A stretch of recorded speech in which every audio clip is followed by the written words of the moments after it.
Right, it's just a short information, well, really. So you can see how bad the paint is on this dial, and I come across this, especially on fireboxes, almost all the time.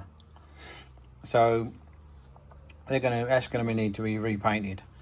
Now I like to repaint my fireboxes in gloss, and yet if I go on to Amazon or eBay and try to buy some black heat resistant paint, it always comes in matte, and I don't really want a matte.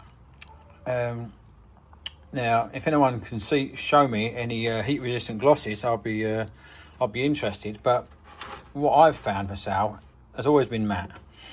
But I've found a way around that. I've found a way around of getting my black paint to be heat resistant gloss.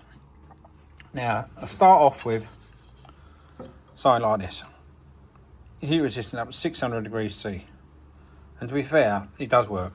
I put it on there, we light the burner, and it just stays there solid. But it is a matte finish. I mean, this is a very matte finish, this one, and it says there black matte. So how do you solve that problem if you want a gloss finish?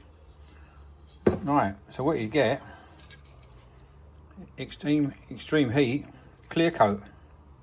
This is a gloss finish. So what I do, I spray the coats I need in my matte black and get it so it's covered, and I'm quite happy. When that's finished and when it's dry properly, then I give a few coats of this clear lacquer. It's a clear lacquer, and it's a gloss finish. It actually doesn't say gloss finish on there, but I can't see if it says a gloss finish, but it is a gloss finish. It's much nearer to a gloss than all the heat resistant paints I've come across. So I've got a small powder coating kit, but even that is the powder coating is matte black.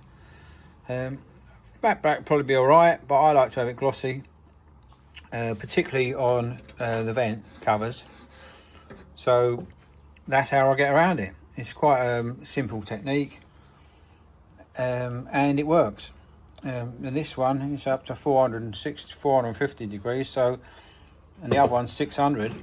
So you can have a nice glossy firebox, and that's heat resistant, without buying heat resistant black gloss. So I hope that little one helped you guys. That's what I do, and later on I'm going to show a technique of sorting these bases out. All this is all coming off, and I'll have just the base on its own. I'm going to show you something what I do with these, and I think you'll like it. So I'll leave it there. Like and subscribe, and there'll be plenty more coming soon. Cheers guys.